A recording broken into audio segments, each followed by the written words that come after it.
তবে হ্যাঁ, অন্য ধর্মকে আমি কিন্তু ছোট করবার জন্য আপনাদের বলছি।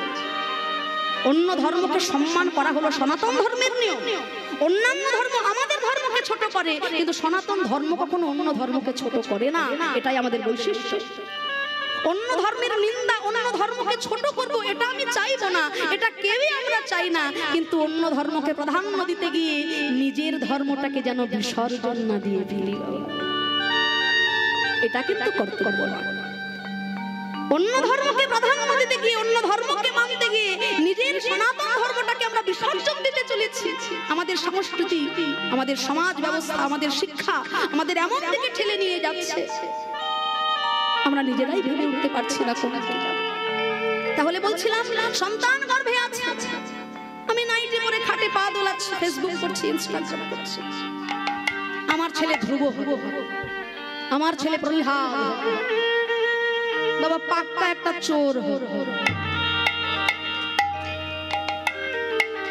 সন্তান গর্ভে থাকতে আমি একদিনও ভাগবত কথা শুনি, একদিন হরিনাম যজ্ঞের আসরে বসে দুফোঁটা নয়নের জলে গৌর হরিকে ডাকি, একবার সাধু গুরু বৈষ্ণবের মুখে কৃষ্ণ কথা শুনিনি, হরি কথা শুনিনি, ভাগবত শুনিনি, রামায়ণ শুনিনি, গীতার একটা শ্লোক পড়ে দেখি। এই যে ভক্ত ধ্রুব আজকে ভক্ত ধ্রুব হলো কেন? ভক্ত প্রহ্লাদ আজকে প্রহ্লাদ হলো কেন? মাতৃগর্ভে থাকাকালীন তার ভজন সাধন শুরু হয়েছিল।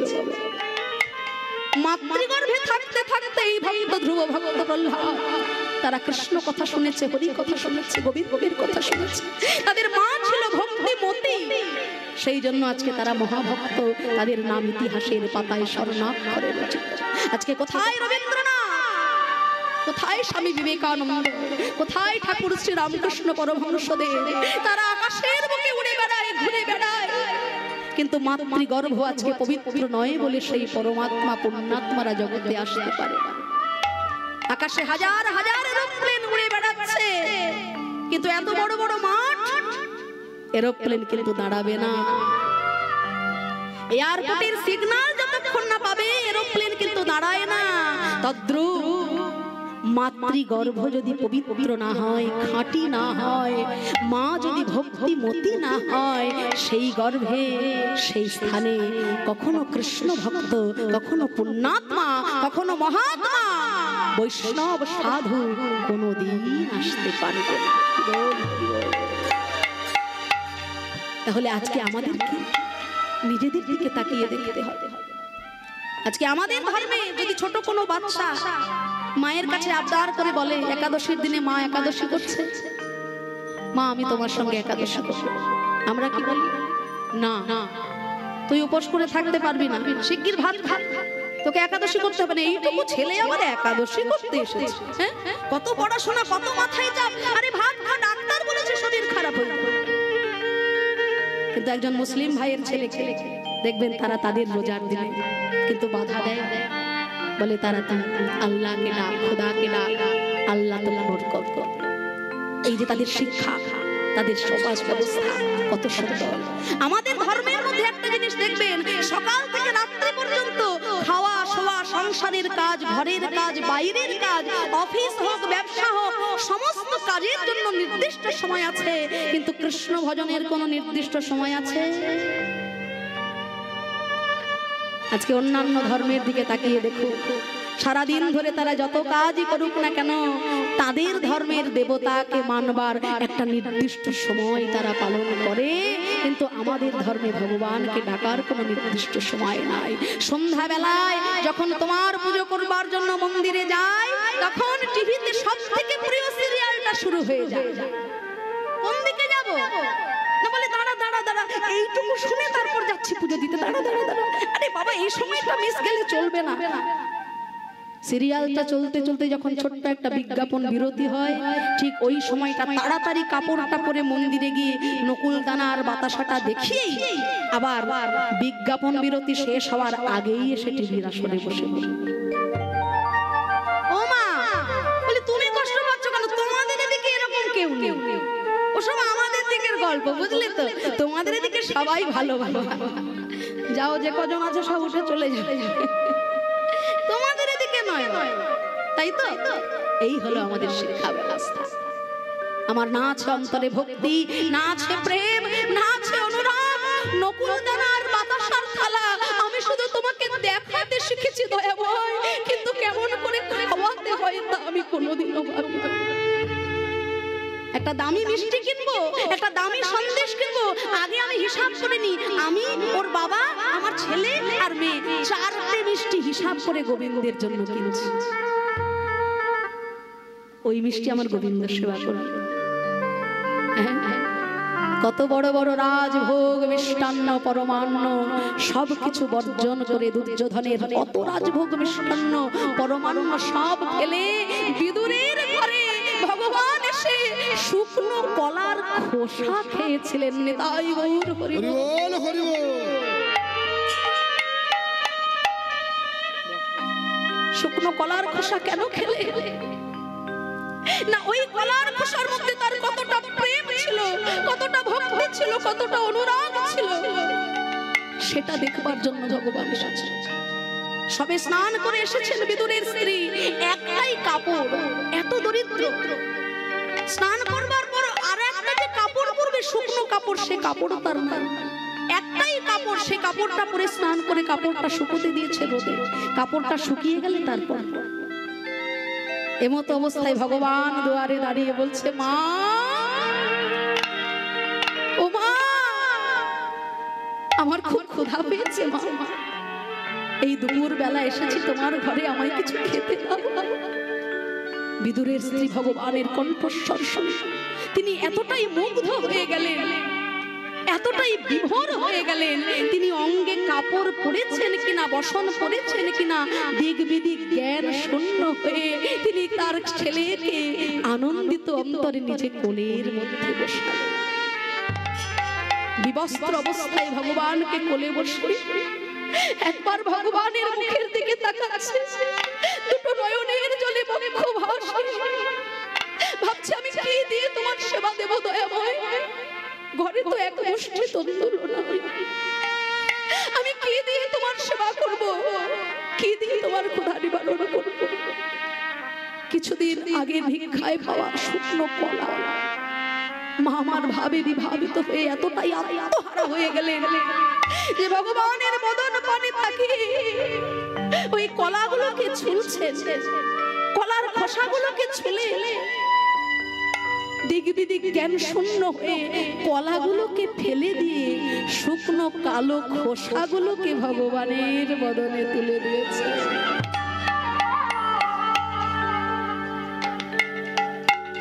এমতো অবস্থায় বিদুর এসেছে ঘরে, কেউ একজন খবর দিল যে ভগবান কৃষ্ণ এসেছেন তোমার বাড়িতে, বিদুর তুমি তাড়াতাড়ি যাও। ছুটতে ছুটতে এসেছে বিদুর, ছুটতে ছুটতে এসে দেখছে হায় হায়, ভগবানের নাম শুনে বিদুরও দিক বিদিক জ্ঞান শূন্য হয়ে গেছে। সে স্নান করতে গিয়েছিল, স্নান করে ভেজা গামছাটা হাতে মোড়াচ্ছে, জল নিংড়াচ্ছে, কৃষ্ণ এসেছে কথা শুনে ছুটতে ছুটতে বিদুর আজকে ঘরে ঢুকেছে। হায় হায়, বিদুর স্ত্রীকে দর্শন করে অবাক হয়ে গেলেন, কি তুমি এইভাবে ভগবান কৃষ্ণকে কলার খোসার সেবা করালে? তোমার মনে কি কোনো দয়া মায়া নয়? তোমার কি পাপ পুণ্যের কোনো জ্ঞান নাই? সঙ্গে সঙ্গে স্বামীকে দেখা মাত্রই বিদুরের স্ত্রী নিজের অঙ্গের যে বসনটা রোদে মেলেছিল সেই বসন দিয়ে নিজের মুখটা ঢেকে ফেলেছে। যে লজ্জা নিবারণ করছো তুমি আমাকে দেখে, কিন্তু কৃষ্ণকে দেখে তোমার লজ্জা নিবারণ করবার কথা মনে পড়লো না? তখন স্ত্রী ডেকে বলছে, স্বামী গো, কৃষ্ণকে দেখে লজ্জা নিবারণের কথা আমার মনে আসে নাই, কিন্তু আমি তোমাকে দেখে মাথায় বস্ত্র দিয়েছি, বসন দিয়েছি। কেন না, কৃষ্ণ এসেছে কথা শুনে তোমার গামছাটা পরার কথা মনে নাই।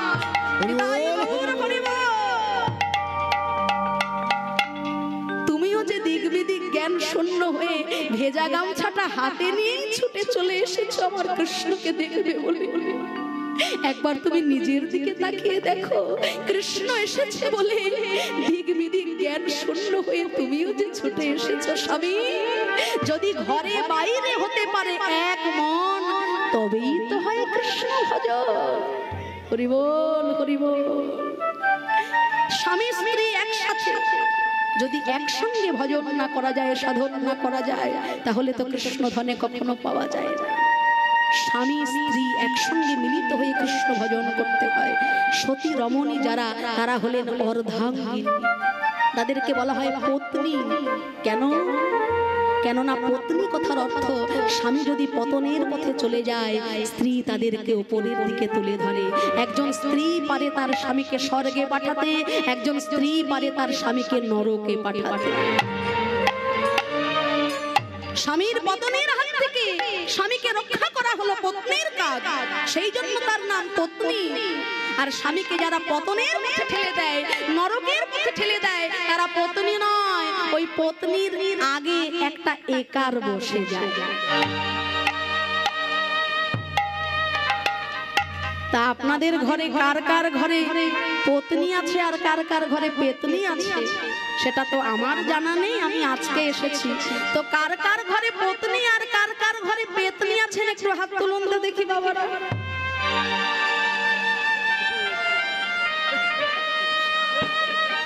আমি জানি 3 ঘন্টা কীর্তন শোনার পর আপনাদের ঘরে যেতে হবে, সেজন্য আপনারা যে হাত তুলবেন না সেটা আমার জানা ছিল। তাই বাবা, স্বামী যদি পতনের পথে চলে যায়, তাকে বিপথগামী থেকে উদ্ধার করবা, বিপদ থেকে উদ্ধার করে তাকে উন্নতির পথে, স্বর্গের পথে ঠেলে দিতে পারে একমাত্র পত্নী। সেই জন্য তিনি সহধর্মিণী, সহকর্মী। আপনি ঘরে বসে সিরিয়াল দেখবেন, টিভি দেখবেন, কিন্তু আপনার স্বামী যদি ধর্ম করে, সে যদি কাশী যায়, পুরী যায়, বৃন্দাবন যায়, মথুরা যায়, আপনি ঘরে বসে কিন্তু তার পুণ্যের 50% পেয়ে যাবেন। কিন্তু স্বামী যদি পাপ করে, সেই পাপের 1% আপনি পাবেন না। কিন্তু স্বামী যদি পুণ্য করে, সেই পুণ্যের অর্ধেকটা ভাগ কিন্তু আপনি পাবেন না। সেই জন্য স্বামীকে ধর্মের পথে এগোনো স্ত্রীর কর্তব্য। সেই জন্য স্ত্রী হয় সহধর্মিণী, সহমর্মিণী, পত্নী। তাই ঘরে বাইরে যদি হওয়া যায় এক মন, তবেই হয় কৃষ্ণ ভজন, তবেই হয় গোবিন্দ ভজন। তাই গৌর হরি বল, হরি বল। তাই ভগবানকে আত্মনিবেদন করে না স্মরণ করলে, না ডাকলে পরে কখনো ভক্ত বৎসল ভগবান কৃপা করে না। তাই তো আজকে মন্থরার কুপরামর্শে যখন 14 বছরের জন্য বনবাসে চলে গেলেন শ্রী রামচন্দ্র, কার কথায়? কৈকেয়ীর কথায়। কৈকেয়ীর কাছে রাজা দশরথ ঋণী ছিলেন। কেন না? 2টো বর তার কাছে, 2টো জিনিস তার কাছে পাওনা ছিল। দুবার রাজা দশরথকে প্রাণে বাঁচিয়েছিলেন কৈকেয়ী, দুবার। একবার শঙ্করাসুরের সঙ্গে রাজার যুদ্ধ হয়েছিল, সেই যুদ্ধে রাজার সারাটা শরীর ক্ষতবিক্ষত হয়েছিল। এই কৈকেয়ী মা রাজাকে নতুন করে জীবন দিয়েছিলেন তার সেবা শুশ্রূষা। এই হলো এক। আর দ্বিতীয়বার রাজা দশরথের নখের ডগায় একটা এমন ফোড়া হয়েছিল, ওই বিষাক্ত ফোড়া কোনো ওষুধে সার ছিল না। অবশেষে মাতা কৈকেয়ীকে বৈদ্য বলেছিলেন যে যদি মুখের গরম লালায় এই ফোড়াটাকে নেওয়া যায়, উত্তপ্ত মুখের গরম লালায় ফোড়াটা ফেটে যায়। তা রাজা দশরথের কতগুলো স্ত্রী ছিল বাবা? কি কি নাম? এই 3 জনের নাম আমরা শাস্ত্রে উল্লেখ পাই, কিন্তু এই 3 জন ছাড়াও রাজা দশরথের আরো অনেক স্ত্রী ছিল, তাদের নামগুলো শাস্ত্রে উল্লেখ পাওয়া যায় না, সংখ্যার উল্লেখ পাওয়া যায়। সংখ্যা হলো 750 জন স্ত্রী রাজা দশরথের। এতগুলো স্ত্রী থাকা সত্ত্বেও ওই ঘৃণ্য কাজ, ফোড়াযুক্ত আঙুল মুখের মধ্যে নেওয়া, তারা প্রত্যেকেই রাজকন্যা, রাজার ঘরের মেয়ে, তারা কেউ সেই কাজটা করতে পারেনি। কিন্তু মাতা কৈকেয়ী সেদিন বলেছিলেন, আমার স্বামী যদি বেঁচে থাকে, আমার সিঁথির সিঁদুর বেঁচে থাকবে। তাই রাজার ফোড়াযুক্ত আঙুলটাকে মুখের মধ্যে নিয়ে রাজার ফোড়াটা ফাটিয়ে দিয়ে নতুন জীবন ফিরিয়ে দিয়েছিল। সেই দিনও রাজা দশরথ বলেছিলেন, বলো কৈকেয়ী তুমি কি চাও? কৈকেয়ী বলেছিল, স্বামী আমি তোমার কাছে কিছু চাই না, তবে দিতে যখন তুমি চাও এই বর দুটো আমার তোলা থাক, যখন প্রয়োজন হবে তখন আমি চেয়ে নেব। রামচন্দ্র রাজা হবে সাজো সাজো রব। তার আগের দিন মন্থরার কুপরামর্শে কইকেয়ী রাজা দশরথকে বললেন, যদি আমায় তুমি আমার পাওনা গন্ডা মিটিয়ে দিতে চাও, তুমি ত্রিসত্য অঙ্গীকার করে আমার কাছে বলো। আমার এক চাওয়ায় তোমার ছেলে রামচন্দ্রকে 14 বছরের জন্য বনবাসে পাঠাবে, আর দ্বিতীয় চাওয়ায় আমার ছেলে ভরতকে অযোধ্যার রাজ সিংহাসনে বসাবে। বলো না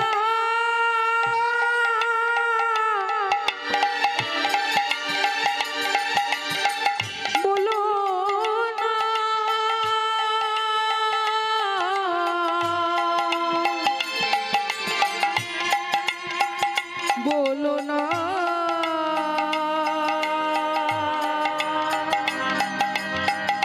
তুমি অমন কথা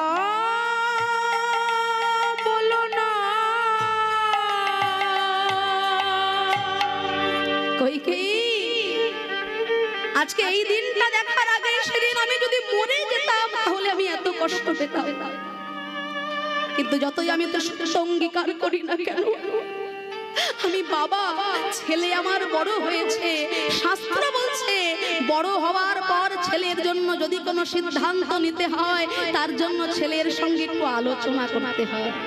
শাস্ত্র বলছে লালায়েত পঞ্চবর্ষাণি দশবর্ষাণি তাড়ায়েত প্রাণেন ষোড়শী বর্ষতি পুত্রং মিত্রোপদাচনো। এ কথা শাস্ত্র বলছে বাবা। একটা সন্তানকে, একটা ছেলেকে আপনি কোন সময় তার সঙ্গে কিরকম আচরণ করবেন শাস্ত্র শিখিয়ে দিয়েছে। আপনার সন্তান জন্মের পর থেকে 5 বছর বয়স পর্যন্ত তাকে বকাঝকা দেবেন না, মারধর করবেন না, বুঝিয়ে সবকিছু করবেন। লালায়েত পঞ্চবর্ষাণি, 5 বছর পর্যন্ত ছেলেকে বুঝিয়ে সুঝিয়ে, বকা দিয়ে কোনো কাজ করাবেন না। দশবর্ষাণি তাড়ায়েত, 5 বছরের পর থেকে 10 বছর পর্যন্ত কত বছর হয়? 15 বছর। তাহলে এই 15 বছর বয়সে তার ভালো মন্দ শিক্ষাটা আপনাকে দিতে হবে। ওই ছেলে ছোট আছে, এখন একটু জল খাচ্ছে, পরে সব ঠিক হয়ে যাবে, ওটি যদি আপনি ভেবেছেন ছেলে আপনার সারা জীবন বোতল ধরেই ঘুরে বেড়াবে, কিচ্ছু করা হবে না। শিক্ষা এই সময় দিতে হবে, এটা ভালো এটা করো, ওটা মন্দ ওটা করো না, এই শিক্ষাটা আপনাকে তখন দিতে হবে।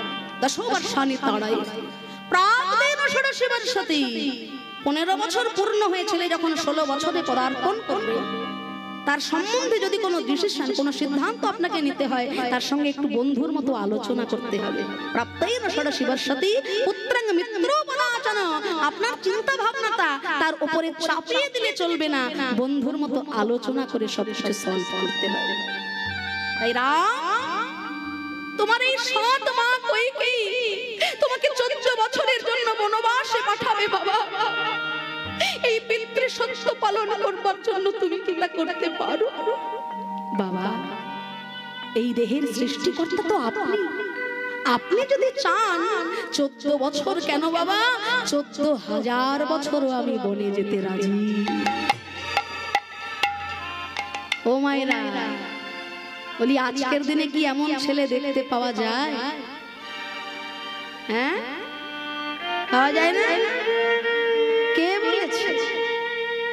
সেদিন বাবার এক কথায় ছেলে চলে গেছিল বনবাস, আজকের দিনে ছেলের এক কথায় বাবা চলে যায় বৃদ্ধাশ্রমের পথে। তাই গৌর হরি বল। কে বলেছে হয় না? ঘটনাটা আজও ঘটে, এখনো ঘটে, কিন্তু একটু উল্টো ঘটনা ঘটে। কলকাতায় গিয়ে দেখে আসবেন, সব ছেলেই যে খারাপ তা আমি বলবো না বাবা, কিন্তু সব সন্তান যদি ভালো হতো তাহলে কলকাতায় মন্দির মসজিদের থেকে বেশি বৃদ্ধাশ্রম তৈরি হচ্ছে। তাদের জন্য, আমাদের মতো সন্তান। তাই রামচন্দ্র যখন 14 বছরের জন্য বনবাসে চলে গেলেন, পুত্র শোকে পাগল হয়ে পিতার জীবন অবসান হয়ে গেল। আর এত বড় ঘটনাটা যখন ঘটে গেল, ভরত ছিল না বাড়িতে, ভরত গেছিল মামা বাড়িতে। ভরত এসে যখন দেখলো যে তার রাজপ্রাসাদ আজকে ভূতের বাড়ি হয়ে গেছে। কে করেছে কাজ? দুষ্মন্ত বলল, আর কেউ নয়, তোমার মা ঘটিয়েছে কাজ। আমার মা? মায়ের ঘরে গিয়ে দরজা উন্মোচন করে বলছে, মা তুমি আমার গর্ভধারিণী, আমি তোমাকে শাসন করে কথা বলতে পারবো না, তবে একটা কথা তুমি জেনে রেখো মা, আজকে যে কাজ করলে তুমি, ইতিহাস তোমায় ক্ষমা করবে না। আর তোমার ছেলে বলে আমি ভরত হয়ে যত ভালো কাজে করি না কেন, সবাই আঙুল তুলে বলবে কইকেয়ীর ছেলে তো। থাকো তুমি তোমার সিংহাসন নিয়ে, সম্পত্তি নিয়ে, আমি চললাম আমার দাদাকে ফিরিয়ে আনতে। ছুটতে ছুটতে আজকে ভরত চলেছে, দুটি নয়ন জলে বক্ষ ভরা।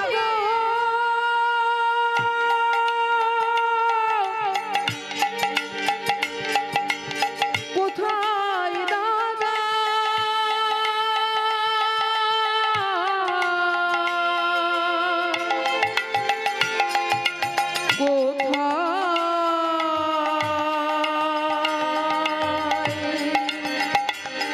কোথায় আমার প্রাণের দাদা,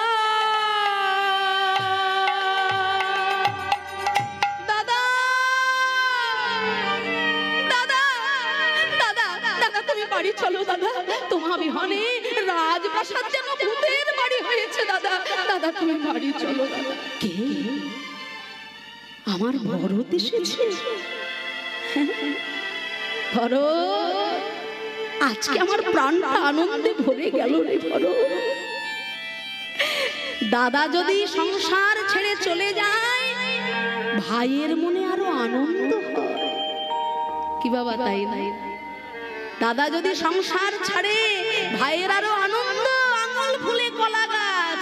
দাদা চলে গেছে, সব সম্পত্তির ভাগ এখন আমি পাব, সব সম্পত্তি আমি একা ভোগ দখল করব। ভাইয়ের মনে আরো আনন্দ হবে। একটা জিনিস মনে রাখবেন বাবা, এই জাগতিক সম্পর্ক, জাগতিক সম্পত্তির জন্য সারা জীবন আমরা মাথা ঠুকে মরি। জাগতিক সম্পত্তির জন্য কত অনাথ সৃষ্টি, ভাই ভাইকে খুন করে দেয়, ছেলে বাবাকে খুন করে দেয়, কিন্তু আমরা ভুলে যাই জাগতিক সম্পত্তি যার জন্য এত ঝগড়া, এত মারামারি, শেষের দিনে সম্পত্তি কিন্তু সম্পত্তি পড়ে রইবে। আপনার সম্পত্তি অন্য কেউ ভোগ দখল করবে, অন্য কারোর হাতে ট্রান্সফার হয়ে যাবে, কিন্তু একটা সম্পত্তি আপনার কেউ নিতে পারবে না। এই হরিনাম সংকীর্তনের আসরে বসে যে পূর্ণ ধন আজকে আপনারা অর্জন করছেন, হরি বল, এই সম্পত্তি কিন্তু আপনার কেউ কেড়ে নিতে পারবে না। জাগতিক সম্পত্তি যার জন্য মারামারি কাটাকাটি, সে সম্পত্তি ভাগ হয়ে যাবে মৃত্যুর পর, কিন্তু হরিনাম কীর্তনের আসরে বসে যে সম্পত্তি আমরা অর্জন করছি, যে পুণ্য ধন আমরা অর্জন করছি বাবা, শেষের দিনে পরমার্থ রূপে সেই সম্পত্তি আমরা ফেরত পাবো। কেউ কোনোদিন তা কেড়ে নিতে পারবে না, অন্য কারো তা হতে পারবে না। এই জাগতিক সম্পর্ক না বাড়িয়ে এই পারমার্থিক জগতের সম্পত্তি আমাদের বাড়াতে হবে। তাই দাদা বলছে, ভাই রে, দাদা যদি রাজ্য ছেড়ে চলে যায়, সংসার ছেড়ে চলে যায়, ভাইয়ের মনে আরো আনন্দ হয়। ভাই ভাবে আমি একাই সম্পত্তি ভোগ দখল করব, কিন্তু তুই কেমন ভাই রে, দাদাকে সম্পত্তি ফিরিয়ে দেওয়ার জন্য পায়ে ধরে কাঁদতে বসেছিস। তোর মতো ভাই যেন বাংলার প্রতিটা ঘরে ঘরে হয় রে ভরত, তাহলে এই দেশটা সোনার দেশ হয়ে যাবে। কিন্তু আমি তোকে কথা দিলাম ভাই, 14 বছর যেইখানে পূর্ণ হবে আমি তোর কাছে ফিরে যাব। ঠিক আছে দাদা, তাহলে এই চরণ তুমি তোমার এই খড়মের উপরে রাখো। 14 বছর ধরে দাদার চরণের ওই খড়ম সিংহাসনের উপরে রাখলেন, আর 14 বছর সেই সিংহাসনের নিচে মাটিতে কুশের আসন পেতে ভরত রাজত্ব চালালেন। 14 বছর পর দাদা ফিরে এসে বলছে, ওরে ভরত, আমার এই রাজ্যকে তুমি এতদিন রক্ষা করে রেখেছো, প্রজাদের শান্তিতে রেখেছো, আমি তোমায় বর দিতে চাই, বলো তুমি কি বর চাও? ভরত তখন কেঁদে বলে, দাদা 14 বছর তোমার সম্পত্তি আমি আগলে রেখেছি, বিনিময়ে আমাকে যদি তুমি কিছু দিতে চাও দাদা, তুমি আমায় এই আশীর্বাদ করো দাদা, আগত জন্মে আর ভাই হয়ে নয়, যেন বন্ধু রূপে দেখ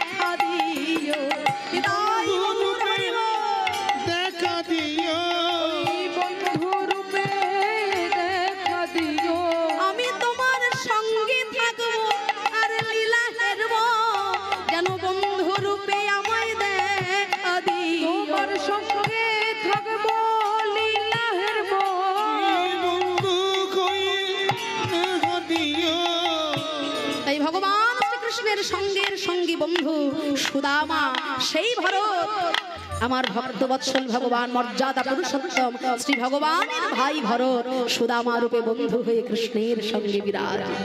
তাই আজকে নারদ মুনি বলছেন, শোনো শোনো কৃষ্ণচন্দ্র, ত্রেতায় রাম রাজা ছিল, অশ্বমেধে যজ্ঞ কইল, ত্রেতায় রাম রাজা ছিল, অশ্বমেধে যজ্ঞ কইল, দানব্রত যজ্ঞ হবে, দানব্রত যজ্ঞ হবে। বলি শোনো শোনো যোগরাজন ত্রিভুবন নিমন্ত্রণ, শোনো শোনো যোগরাজ ত্রিভুবন নিমন্ত্রণ, তোমায় সবারে বলিতে হইবে, সবারে বলিতে হইবে। তা বেশ যজ্ঞ করবো, এ তো ভালো কথা, কিন্তু যজ্ঞটা হবে কোন জায়গায়? প্রভাস তীর্থে যজ্ঞ হবে, প্রভাস তীর্থে যজ্ঞ হবে, প্রভাস তীর্থে যজ্ঞ হবে। শোনো হে শ্যাম তোমায় বলি, প্রভাস তীর্থে যজ্ঞ হবে, শোনো কেশব তোমায় বলি, প্রভাস তীর্থে যজ্ঞ হবে। এত জায়গা থাকতে প্রভাস তীর্থে যজ্ঞ কেন? নয়, প্রভাস তীর্থে স্নান করে চাঁদ তার হারানো প্রভা ফিরে পেয়েছিল, প্রভাযুক্ত আশ, চাঁদ তার হারানো প্রভাকে ফিরে পেয়েছিল। চাঁদের কতজন স্ত্রী গো মায়েরা? চন্দ্র দেবতার 27 জন স্ত্রী, কিন্তু এতগুলো স্ত্রী থাকা সত্ত্বেও চাঁদ একদিন দেবগুরু বৃহস্পতির স্ত্রী তারা দেবীর রূপে আকৃষ্ট হয়েছিল। গুরুদেব বলেছিলেন, ওরে চাঁদ, এত বড় স্পর্ধা তোর, গুরু পত্নীর প্রতি কুনজর, আমি তোকে অভিশাপ দিলাম, 16 দিনের মধ্যে তোর 16 কলা যেন ক্ষয় হয়ে যায়। 15 দিন হয়ে গেছে, 15 কলা ক্ষয় হয়ে গেছে। তারপর চাঁদের 27 জন স্ত্রী ছুটতে ছুটতে চলেছেন কোথায়? ওম নমঃ শিবায়, ওম নমঃ শিবায়, ওম নমঃ শিবায়, ওম নমঃ শিবায়, ওম নমঃ শিবায়। ভূমি শ্রবণী শ্রমশেষ গুণহীন মহেশ গলাধরণ জননীর্জিত দুর্জয় দৈত্যপুরম প্রণমামি শিবম শিব কল্পতরু। ওম নমঃ শিবায়, ওম নমঃ শিবায়, ওম নমঃ শিবায়, ওম নমঃ শিবায়।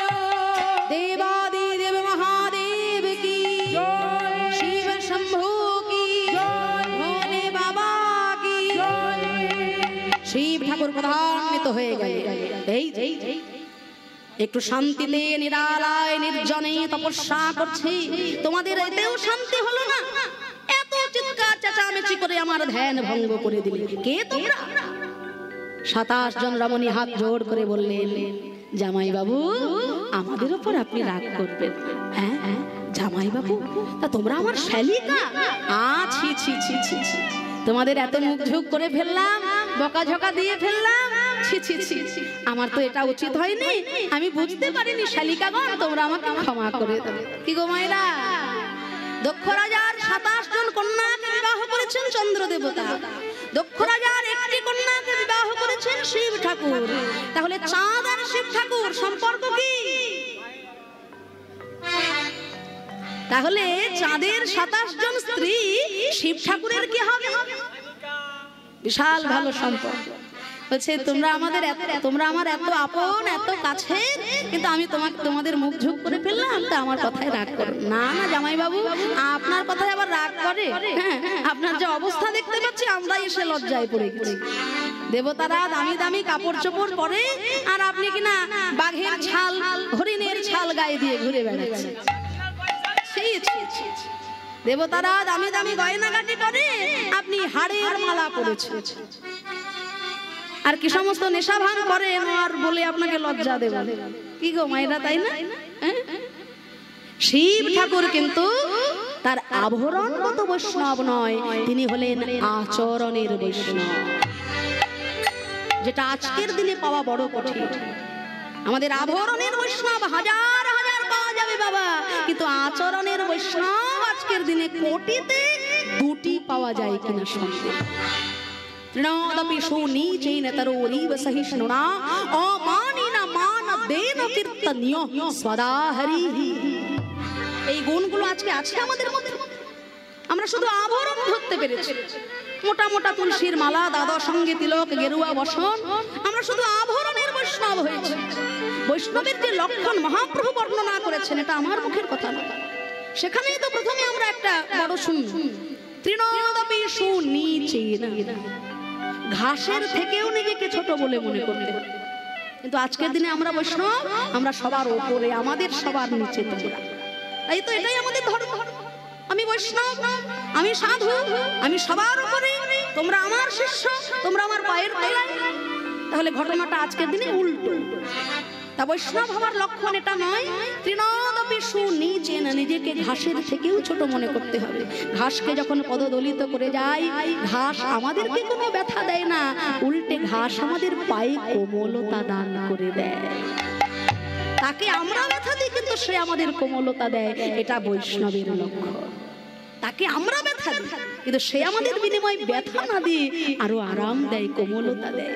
এটা বৈষ্ণবের প্রধান লক্ষণ। তৃণদপি সুনীচেন।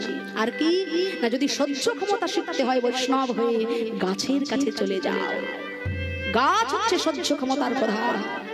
আজকের দিনে আমরা বৈষ্ণব বাড়িতে এসি, গাড়িতে এসি, মন্দিরে এসি, সহ্য ক্ষমতা আমাদের আছে। গৃহীর থেকেও বৈষ্ণবরা বেশি আরামে থাকে, তাই না? সত্যি কথা বাবা। একজন বৈষ্ণব, একজন সাধু যে আরামে থাকে, যে আয়েসে থাকে, যে আনন্দে থাকে, ভালো ভালো খাবার দাবার, সবসময় এসি ঘর, এসি বাড়ি, এসি গাড়ি, এসি মন্দির, এসি ছাড়া চলতে পারে না। বৈষ্ণবের এটা লক্ষণ নয়। বৃক্ষ যেমন কাটিলে হোক কিছু না বলয়, শুকায়া মইলে হোক কবু জল না মাগয়, যে যাহা চায় তারে দেয় আপন ধন, ঘর্ম বৃষ্টি সহে আন রে করয় রক্ষণ, উত্তম হইয়া বৈষ্ণব হবে নিরভিমান, জীবে সম্মান দিবে জানি কৃষ্ণ অধিষ্ঠা। দুপুরবেলা রৌদ্রের তাপে গাছের তলায় গিয়ে বসছি, গাছ ছায়া দিচ্ছে, গাছের ফল খাচ্ছি, ক্ষুধা নিবারণ করছি। আবার চলে যাওয়ার সময় গাছের একটা ডাল ভেঙে হাতে নাড়াতে নাড়াতে চলে যাচ্ছে। তাহলে গাছ কিন্তু তিনটে দিক থেকেই আমাকে আনন্দ দিল। আমি কিন্তু তাকে ব্যথা দিয়ে চলে এলাম, কিন্তু গাছ আমাকে উল্টে কোনো কথা বললো না, আমাকে শুধু আনন্দ দিল, সুখ দিল। বৈষ্ণবের লক্ষণ এটা। তরোরিব সহিষ্ণু না, অমানি না, নিজের মান সম্মান নিয়ে যে চিন্তা করা, কি ছিনু রে আর কত বড় হনু রে, এই নিজের মান সম্মান নিয়ে যে বৈষ্ণব চিন্তা করবে, সে বৈষ্ণব হতে পারবে। অমানি না, নিজের মান সম্মান ভেবো না। মান দেয় না, মান দিতে শেখো, মানুষকে মান দিতে শেখো।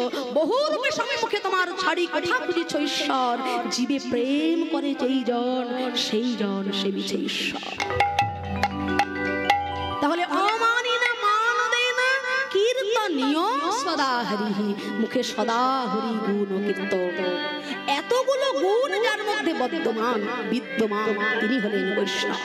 তাই শিব ঠাকুর আমার মতো আভরণের বৈষ্ণব তিনি নন, তিনি হলেন আচরণের বৈষ্ণব। সেই জন্যই বৈষ্ণবানাং যথা সম্ভব। তাই শিব ঠাকুর বললেন, দেখো আমার মতো জামাইবাবু থাকতে তোমাদের স্বামীকে কে কেড়ে নেয়, তোমরা কি করে বিধবা হও সেটাও আমি দেখে নেব। চাঁদের এক পালা বাকি আছে, আমার মাথার জটার মধ্যে তোমরা তাকে রেখে দাও। আমার মাথার জটায় গঙ্গা আছে, কারোর অভিশাপ এখানে কাজ করবে না। হ্যাঁ, কারোর অভিশাপ এখানে লাগবে না।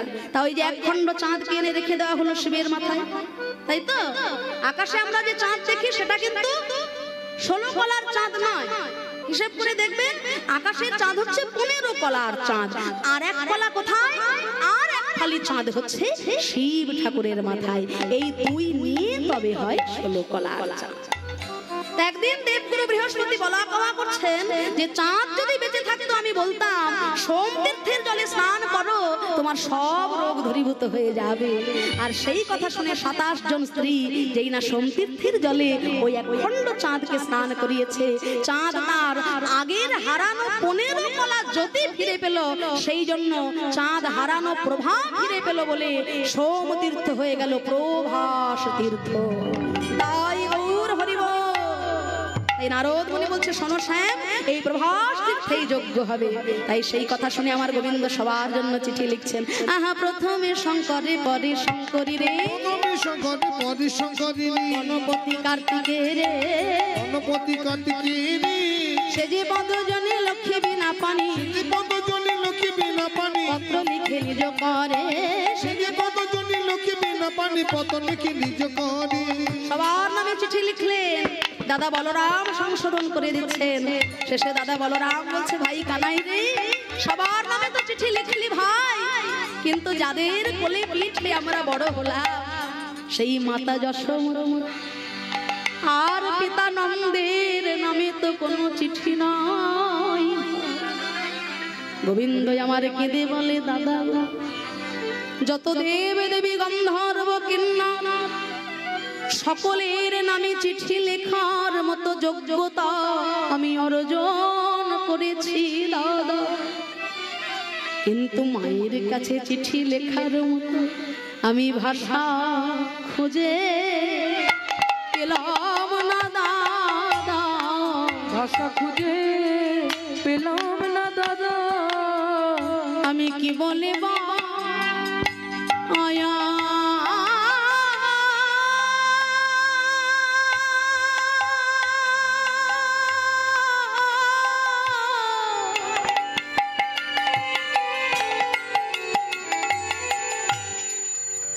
ওগো দাদা কি বলিয়া ক্ষমা চাইব, মায়ের কাছে চিঠি লেখার মতো ভাষা তবুও না লিখলেই নয়, তাই নয়নের জলে বক্ষ ভাষাই প্রাণ গোবিন্দ আমার কেঁদে কেঁদে বলে, ওগো মাতা যশোদী জন্মাবধি অসুর বধ করতে করতে আমার জীবন গেল, মায়ের সেবা বাবার সেবা কি করে করতে হয় তা তো আমার জানা নাই, কিন্তু আমি যে শাস্ত্রে শুনেছি কুপুত্র যদ্যপি হয় কুমাতা কখনো, আমি তোমার অযোগ্য গোপাল, কিন্তু তুমি তো আমার মাতা, আমি অযোগ্য সন্তান বলে তুমি যেন আমায় দূরে ঠেলে দিও না মা, তুমি যেন নিজ গুণে কৃপা করে আমার যোগ্যে এসো, তোমার আশীর্বাদ ছাড়া তো আমার যোগ্য হবে না। কোন শুভ কাজ করতে গেলে বাবা মার আশীর্বাদ না হলে হয় না। মহাপ্রভু যখন সন্ন্যাস নিয়ে চলে গেছে ফিরে আসতে হয়েছিল, ওই ব্রজের কোকিল ব্রজে যা বলে বিদায় দিল বলেই মহাপ্রভু যে সন্ন্যাসী হয়ে গেলেন তা নয়, তিনি জানেন যে ছলনা করে মায়ের কাছ থেকে বিদায় নিয়ে আমার সন্ন্যাস হবে না, তিনি আবার ফিরে এলেন মায়ের কাছে। মা তুমি যদি আমাকে অনুমতি না দাও, আদেশ না দাও, আশীর্বাদ না করো, কৃষ্ণ ভজনের পথ আমার পিছল হয়ে যাবে, ভজন আমার হবে না। তুমি যদি বলো আমি বাড়ি থাকবো, আমি গেরুয়া বসন খুলে তোমার সেবা করবো, তুমি আমাকে অনুমতি না দিলে আমার সন্ন্যাস হবে না। সেদিন সচি রানী বলেছিলেন, মা চোখের সামনে 8খানা মেয়ে মরে যাওয়ার পর বড় ছেলে বিশ্বরূপের মুখের দিকে তাকিয়ে আমি বেঁচেছিলাম, কিন্তু সেও যখন সংসার ছেড়ে চলে গেল আমার জীবনের অন্ধের জ্যোষ্ঠীর মতো তুমি ছিলে আমার মায়ের, তোমার উপর ভরসা করে আমি বেঁচেছিলাম, কিন্তু আজকে তুমিও ছেড়ে দিয়ে সন্ন্যাসী হয়ে গেলে, আমি তোমায় বাধা দেব না কেন জানো? তোমার বাবা যাবার সময় আমাকে শিক্ষা দিয়ে গেছেন, বংশে একটা ছেলে যদি কৃষ্ণ ভক্ত হয় সেই বংশের 7-7-14 পুরুষ স্বর্গবাসী হয়ে যায়। আমি পারবো না তোমার বংশের 14 পুরুষকে নরকগামী করতে, আমি আমার সুখের জন্য তোমার বংশের 14 পুরুষকে নরকগামী করতে পারবো না।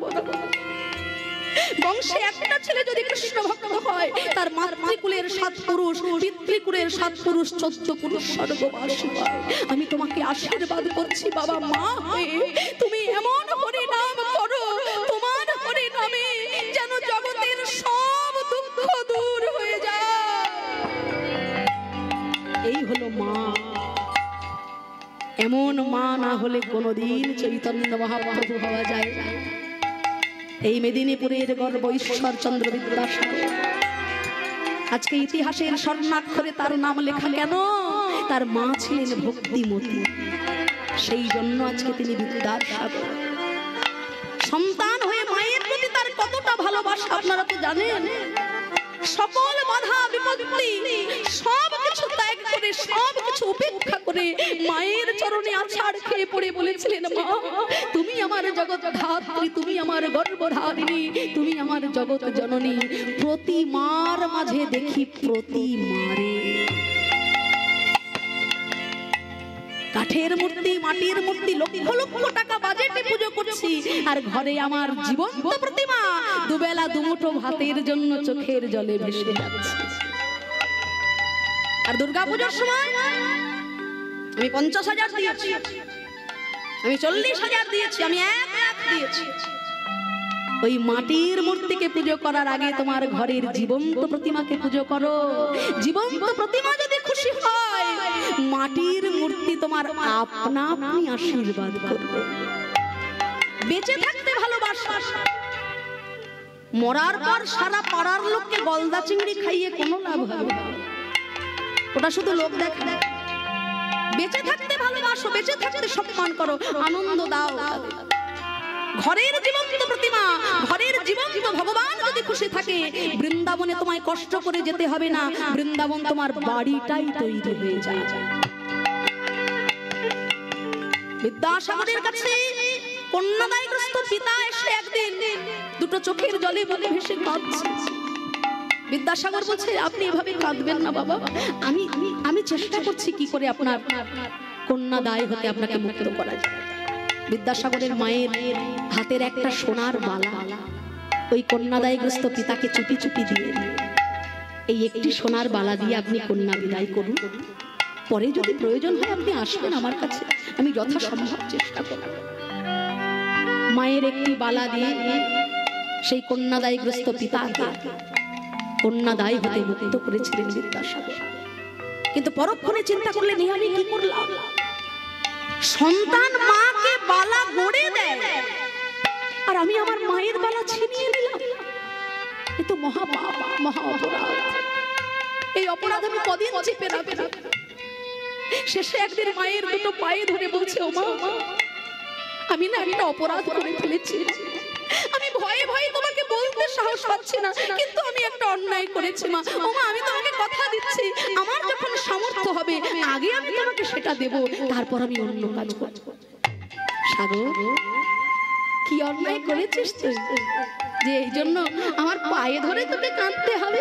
বল না কি করেছিস? ও মা, তোমার দুটো সোনার বালার থেকে আমি একটা বালা, একজন কন্যাদায়গ্রস্ত পিতা দুটো চোখের জলে বক্ষ ভাসিয়ে আমার কাছে কাঁদছিল মা, ওই কন্যাদায়গ্রস্ত বাবাকে আমি তোমার হাতের একটা বালা দিয়ে তাকে কন্যাদায় হতে মুক্তির জন্য দিয়েছি। ও মা, আমি কথা দিচ্ছি তোমাকে আমি আবার একটা সোনার বালা করে দেব মা, তুমি যেন রাগ করো না মা, আমায় কথা দাও।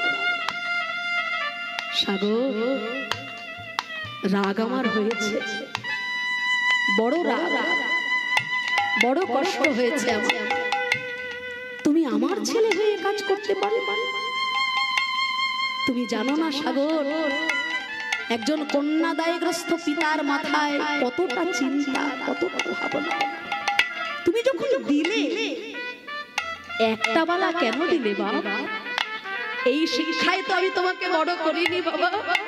তুমি যখন ওই পিতাকে সাহায্য করলে, একটা বালা নয়, আমার দুটি বালা দিয়ে যদি তাকে সাহায্য করতে আমি আনন্দ পেতাম।